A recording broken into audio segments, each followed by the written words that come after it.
Hey folks, sorry for a couple of false starts if you happen to catch that. Don't know why, but for some reason the Facebook interface was not giving me a clock. And it always makes me nervous when we're over here and I'm streaming and I don't see time ticking away. Uh, yeah, it doesn't seem like the Facebook thing is engaged. But hey, how you all doing out there? Drinking a wink here. We're going to continue our Peatober feature, talking about a splendid, relatively new distillery in Scotch whiskey terms called Kilchoman. And we're going to talk about some cool whiskey stuff, okay? Um, we've been talking about, like I said, we've been kind of going back and forth between maybe some really big name, old name, maybe not big name, but old name standards. We've talked about Ardbeg, we've talked about Lagavulin. Or not Ardbeg, we talk about Lafroig. We haven't talked about Lagavulin yet, and we will get to it. In the waning days of Peatober, I might have to bleed into and make a, I don't know what, I don't know, Nov Peter or something like that, if I don't get all the things that I want to get out before the end of the month. But anyway, we've talked about those. Then I've been trying to stagger them with some either smaller distilleries or less well-known distilleries and give you some options in terms of flavors and what I consider value, and more maybe most importantly, sometimes some of these newer and smaller and lesser known places and distilleries that are actually kind of beating the big name and kind of old name whiskeys. And if we need to look for one of those kinds of distilleries, we do not have to look too far than looking over at good old Kilchoman over here. Kilchoman is a, like I said, in terms of whiskey, the whiskey world, a very young distillery. This was a company that was founded in 2005. Okay, and you can see right there in the map, this is where they are located on the Scotland, the Islay. Okay, that island, in like off to the west of the Scotland, mainland, so to speak. I don't know if that's the right term way to describe it, but yeah, you can see that Islay, and they put the rest of the map here. Scotland is here. There it is. It's on these kind of right in the middle of Islay. With the latitude, and you can see there that it's right there on the west coast there. The Bruichladdich distillery is not too far from there, which is another distillery that kind of shares some kind of traits and some kind of ideas. When we're talking about Ardbeg and more importantly Lafroig and Lagavulin, these are owned by different large distributors, and we don't have a ton of information on what they're doing and what the process is. We just know that if we like it or we might get a couple of different things of the sharing, this and that. Some of these smaller distilleries that maybe, or newer distilleries, I should say, that maybe just don't have a whole lot of a ready aged product, had to go a different turn, and instead they chose to kind of brand as a more of a craft kind of distiller, or a craft smaller, and they give you all kinds of information. Bruichladdich is like that. They've been around a lot longer than this, and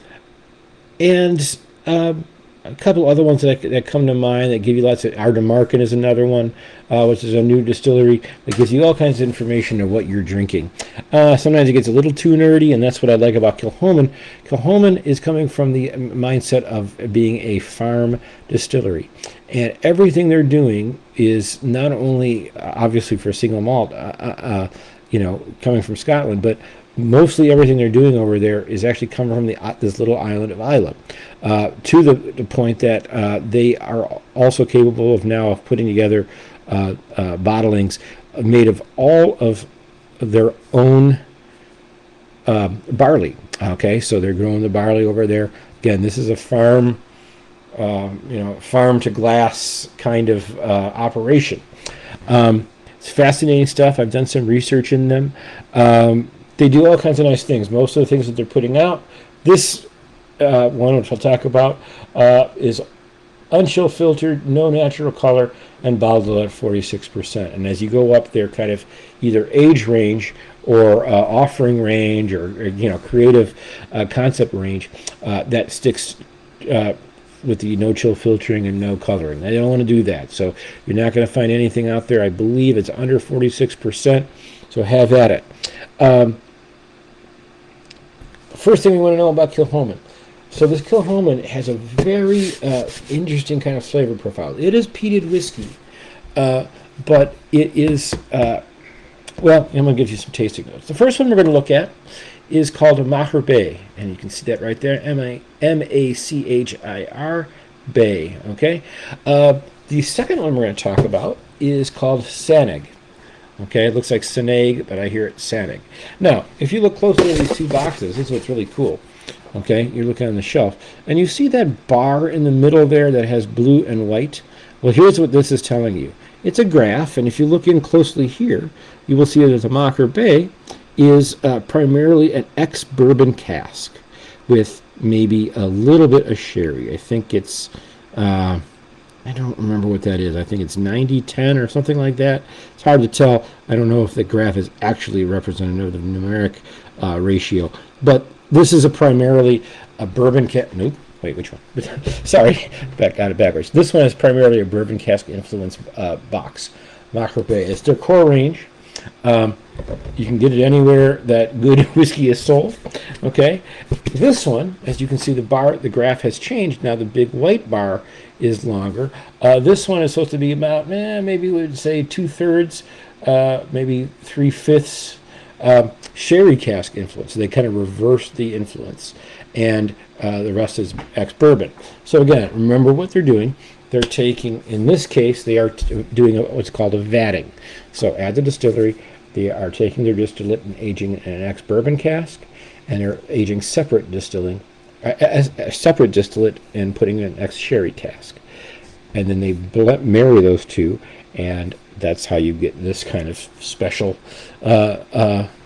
flavor profile. And that's how they also, distilleries change these things. You have these new releases. Again, you really can't add anything. No, not really. You can't add anything. So your only options here are really something, earlier in terms of changing the barley, changing the yeast, changing the amount of peated to non-peated you might be doing. Who knows? Okay, but that's all that you can really change. So when you see these Scotch distilleries putting out many different kinds of stylings, it's going to come down to aging or location of the aging. It's a really interesting thing. There's not a whole lot of variables that can change up, other than how they handle it, how they treat it, how they age it. Let's talk about the tasting on this, okay? Kilchoman, Machir Bay, on the nose. Oh boy.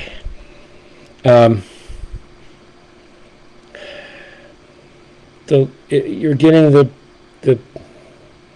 biscuity, slightly sweet. This has a much, I don't want to say much, but a sweeter nose than Lefroy, Lagavulin, Ardbeg, but the peat is there,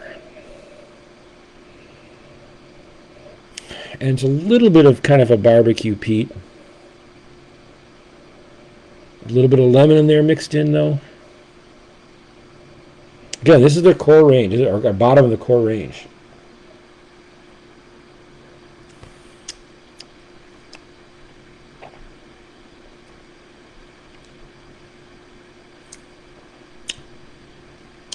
This is earthy. Whoa. It has a kick in the second part. Again, this is bottle at 46, remember, peat kick that can sneak up on you a little bit, but it's nothing overpowering. It's just really soft. Nothing to really, it's just really warming. Nothing to give you the head shakes or anything like that. Really well made whiskey. Again, natural color.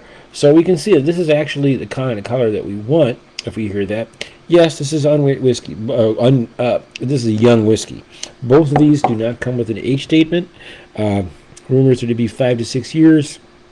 Maybe the Sanaig is a little longer, but doesn't matter. That's not what they're selling this for.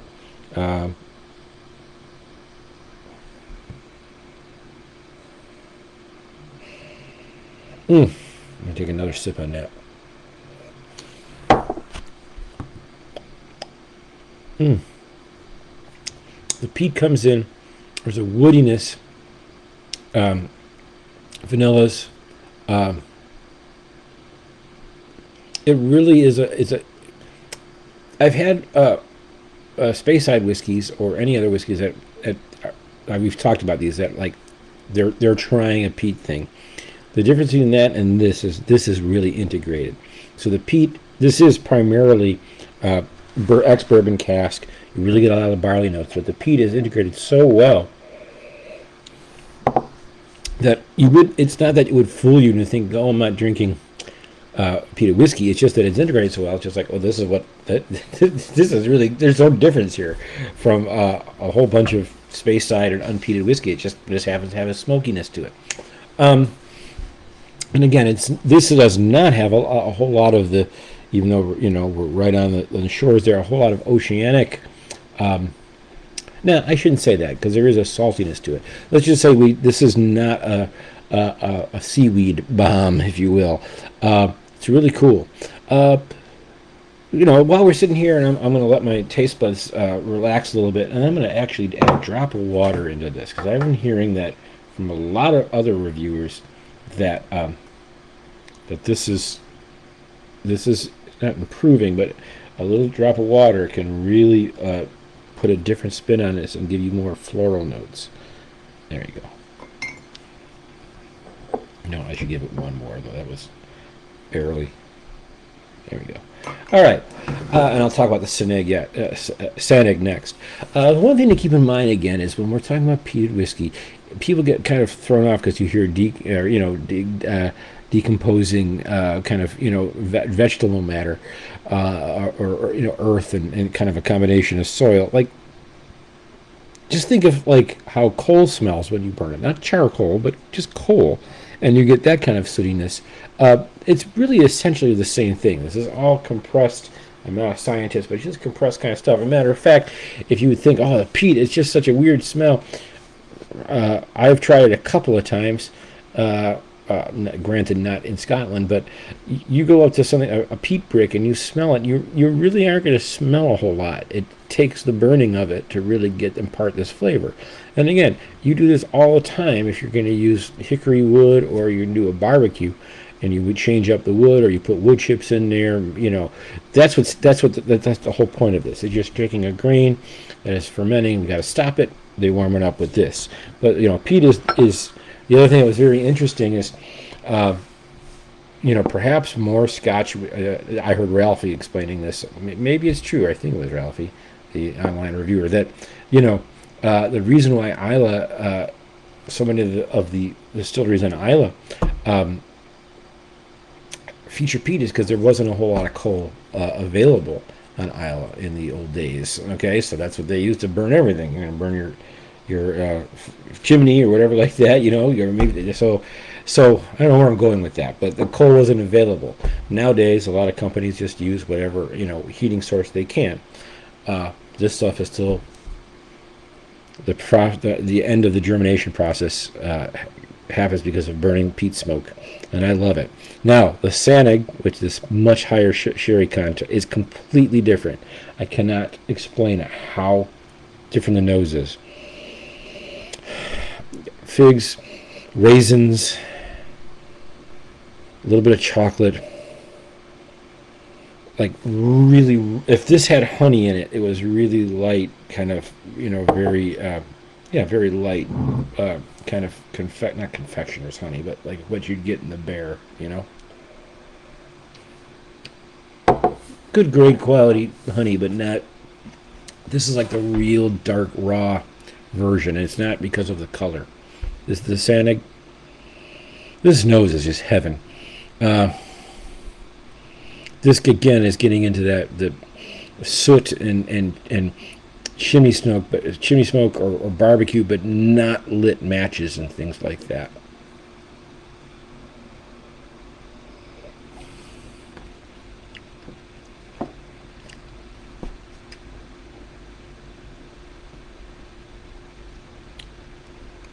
This one, by far, is as far as sherried peated Scotch, this is as good as it gets. That's a lot. That's saying a lot with a no age statement. It's just really, really delicious. Um,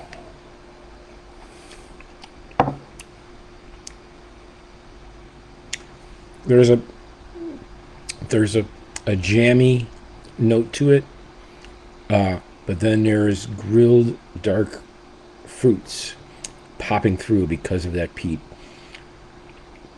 Then it gets a little bit cigarish and a little bit tobacco, but it's really kind of like chocolate tobacco. I don't know. I've imbibed all sorts of tobacco in my life. If they could bottle this up and put it in a thing of pipe smoke or a pipe tobacco, that's the only brand I'd buy. I don't do it that much anymore, but you know. Mm. I'm going to leave this. I'm going to put the Machir Bay away. The Sanaig, I think, is going to accompany me for the rest of this evening. That is just a wonderful flavor. Never gets oaky, and the peat just gives it. I was kind of trying to explain something a little bit that I get with bourbon, ex-bourbon cask peated Scotch like this. I've explained that some peated whiskey has the seaweed and really briny and really fishy, just to lack of a better term, notes to it, salty, and then the other one has the other flavor, the peated, has more of this barbecue or charred, like barbecue. Let's just put it. And barbecue, grilled. The grilled char kind of thing. That's another note from peat that we can get from peat smoke. And peat varies.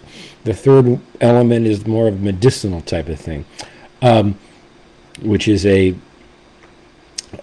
medicinal, or even like burnt spent matches or something like that, matchsticks, that kind of thing. That's all you can get. All different varieties of this. This one never beats you up with any of too much of that. It leans towards the what is typically known as the Highland side, or the not so salty saline side. But it just tastes. It's just fresh. It's just a different. That's one thing. It's just this has such a fresh. Both of them have such a fresh vibe to it, and it just there's no dullness to it. There's no kind of lethargy about it. It's just really snappy without being overpowering, and with no age statement. I'm gonna try the Machir Bay again.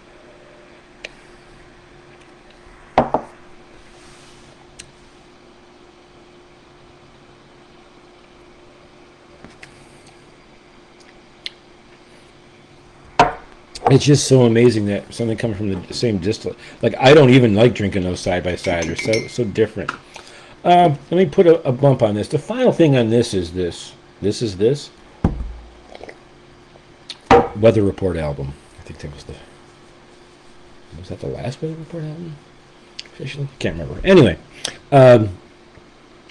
this is always going to be a love of mine. Kilchoman's distillery. For a couple of reasons. One, I dig that farm to table thing. My favorite distillery in the bourbon side or American whiskey side right now is, for a while has been our DeKalb's own Whiskey Acres. I just that farm to glass thing is just very, very cool. You know what I mean? Or seed to spirit, whatever the terminology. I think that's what Whiskey Acres is. I don't know that Kilchoman has that snappy phrase, but that's the same kind of thing. I dig this kind of mindset. The second thing I like about it is it's just so unique, and it's not super expensive, and they're really giving you as much quality as they can. I mean, I would drink this Kilchoman over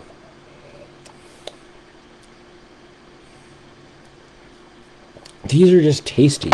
So if you're looking, last thing I wanted to say about this stuff is the other reason why I like this so much was I was kind of getting into more and more peated whiskeys after I had gotten kind of the establishment of Ardbeg and Laphroaig and Kalila and Lagavulin. Then I started hearing again this reviewer, probably our most, at least in terms of video count, the biggest Scotch whiskey influencer out there, Ralphie. and he went nuts for both of these. He liked the Machir Bay when he reviewed it, and this one, he absolutely loved the Sanaig. And there are other people that will say they would take the Sanaig over many other brands that I've already mentioned here in this video. They would take this all day. This Kilchoman Sanaig is just so good. They give you information here on the bottle. No garbage. The cardboard box is nice. It's not overdone. You can recycle it in a second. And they also give you the wonderful barcode to scan and get more information on here. Just the right amount in all areas here. Really good stuff. I'm going to give you some scores on this one. The Machir Bay as a peated whiskey from Islay.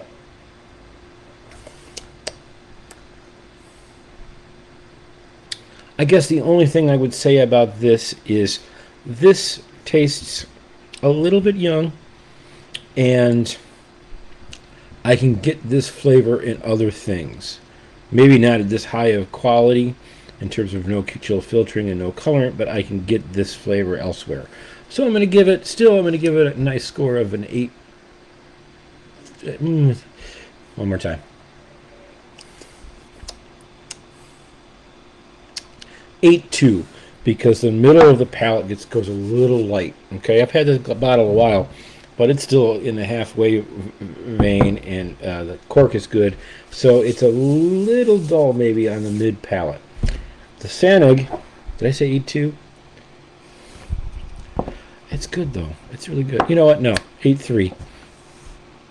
Sanaig.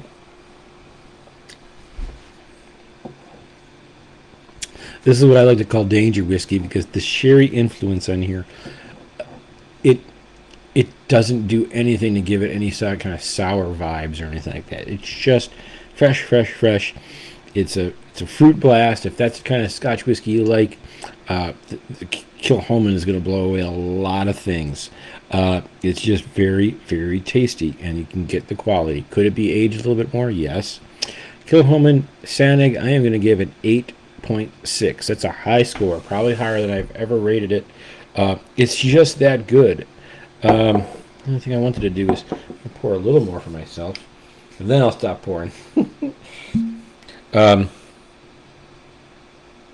did want to try it with a little bit of water. If you're looking for Kilchoman, they also are going to go up. Here's one problem, or here's the good news. Right now, in this thing of counter tariffs, or just counter tariff planning and all that nonsense, Machir Bay, unfortunately, and the whole company have gone up in price a little bit, but not as bad as some others.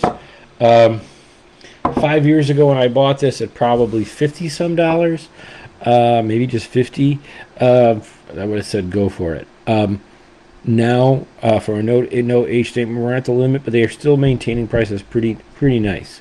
Right now the Machir Bay is going for $60, okay, and then the Sanaig is going for $70.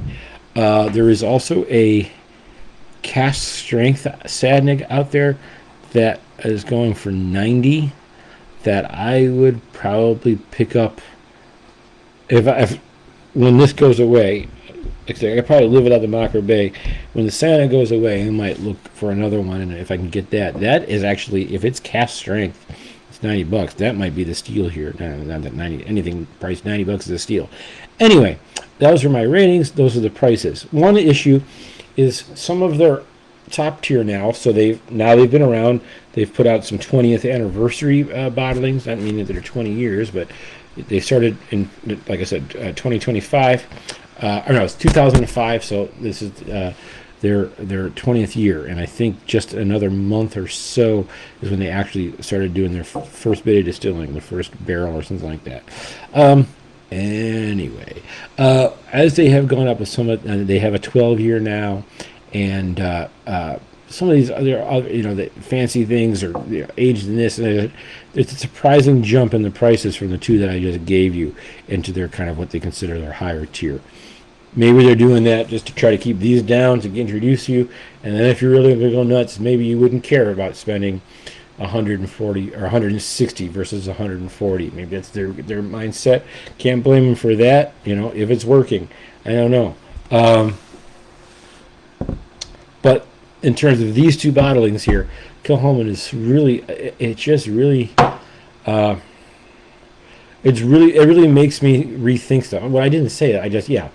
It's just, I got glommed onto this by the excitement of others, and I'm telling you, the little, simple bottle, nice little insignia on the front, can't go wrong with this stuff. If you're looking to get peated whiskey into your mix, I know I always give this stuff like that. Well, if you are, if you're not, then I don't know why you're here. If you are, I would say that if you do not have any peated whiskey, maybe 5 years ago I'd say no, you got to get it at Lefroy, an Ardbeg, or a Lagavulin. Right now, don't know that's true. Machir Bay Kilchoman is a really tasty whiskey. It's not going to blow people away with peat. So if you're looking for some challenge whiskey, this isn't it. If you're looking at a high quality, nice dram that you can drink all night and enjoy the taste of, that's what we're supposed to be doing. Kilchoman Machir Bay is great at $60. It's a value these days. The Sanaig is just a champion blending. This is just artful. And again, $70, 46%. Non-chill filter, natural color. There you go. Kilchoman, and it's spelled Sanaig. Sanaig. I can really give them credit for putting this together. Like I said, this is beating some other stuff. Look at that. Look at that color. Now they're telling you that it is natural color, and they don't have an age statement on here. This means that had to be some serious care taken to how much of the sherry cask to ex-bourbon cask are we going to finish, or we're going to blend. They did it well. All right, folks, we only have that much time, right, till Friday. So I'm going to get to Lagavulin. I'm going to get to Bruichladdich Port Charlotte. I'll try to get to a couple other ones. We'll see. But most importantly, the weather's changing. It's a great time to be drinking some peated whiskey and enjoy it. All right. So whether you get yourself a newbie like Kilchoman, that was might only just be a little bit older than you or younger. It could be 20. What am I talking about? 20 years. Yeah. You're. There you go. It's not even legal to drink yet. I don't know. I hate those things. Anyway, it's been a long day. I'm going to go to bed. No, I'm going to have a little more. Then I'm going to bed.